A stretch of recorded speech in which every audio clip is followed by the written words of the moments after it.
ଖଣ୍ଡୁରୁ ପଞ୍ଚାୟତ ସ୍ତରୀୟ ମିଳିତ ଜନଶୁଣାଣି 50 ଅଭିଯୋଗରୁ 10ଟିର ତତ୍କାଳ ସମାଧାନ। ପୋଲସରା ବ୍ଲକ ଅନ୍ତର୍ଗତ ଖଣ୍ଡୁରୁ ପଞ୍ଚାୟତ ପରିସରରେ ସୋମବାର ଗ୍ରାମ ପଞ୍ଚାୟତ ସ୍ତରୀୟ ମିଳିତ ଜନଶୁଣାଣି କାର୍ଯ୍ୟକ୍ରମ ପୋଲସରା ଗୋଷ୍ଠୀ ଉନ୍ନୟନ ଅଧିକାରୀ ଶଶିଭୂଷଣ ମହାପାତ୍ରଙ୍କ ନିର୍ଦ୍ଦେଶନାରେ ଅନୁଷ୍ଠିତ ହୋଇଯାଇଛି। ଉକ୍ତ ଜନଶୁଣାଣି କାର୍ଯ୍ୟକ୍ରମରେ ଖଣ୍ଡୁରୁ ପଞ୍ଚାୟତ ଅନ୍ତର୍ଗତ ସମସ୍ତ ଗ୍ରାମର ଜନସାଧାରଣ ସେମାନଙ୍କର ନାମ ପଞ୍ଜୀକରଣ କରିଥିଲେ। ଏଥିରେ ମୋଟ 50ରୁ ଉର୍ଦ୍ଧ୍ୱଟି ଅଭିଯୋଗ ପଞ୍ଜୀକରଣ ହୋଇଥିଲା।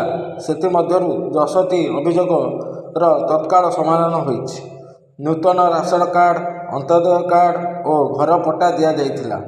ତହସିଲଦାର ଦୀପ୍ତିମୟୀ ପାତ୍ର, ଥାନା ଅଧିକାରୀ କୌଶିକ ମାଝୀ, ସିଡିପିଓ ତିଳୋତ୍ତମା ରାଉତ, ଏବିଡିଓ ସୋନମ ବେହେରା, ସରପଞ୍ଚ ସରିତା ପଣ୍ଡା, ସମିତି ସଭ୍ୟଙ୍କ ପ୍ରତିନିଧି ସତ୍ୟବାଦୀ ସାହୁ ଜନସାଧାରଣଙ୍କ ଅଭିଯୋଗ ଗ୍ରହଣ କରିଥିଲେ।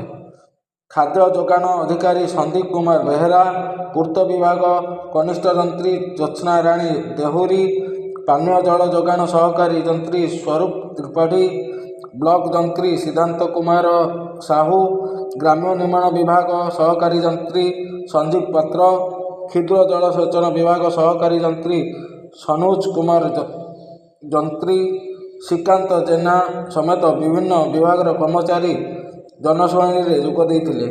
ପଞ୍ଚାୟତ କାର୍ଯ୍ୟନିର୍ବାହୀ ଅଧିକାରୀ ନିରଞ୍ଜନ ସେଠୀ କାର୍ଯ୍ୟକ୍ରମକୁ ପରିଚାଳନା କରିଥିବା ବେଳେ ଜନଶୁଣାଣି ଅଧିକାରିଣୀ ଲିପ୍ସା ରାଣୀ ଭଞ୍ଜ, ସରୋଜ କୁମାର ପାଣିଗ୍ରାହୀ ସମେତ ଅଙ୍ଗନବାଡ଼ି କର୍ମୀ, ବ୍ଲକ ଅନ୍ୟାନ୍ୟ କର୍ମଚାରୀ ଉପସ୍ଥିତ ରହି ସକ୍ରିୟ ସହଯୋଗ କରିଥିଲେ। ବ୍ୟୁରୋ ରିପୋର୍ଟ, ସ୍ୱତନ୍ତ୍ର ଟିଭି।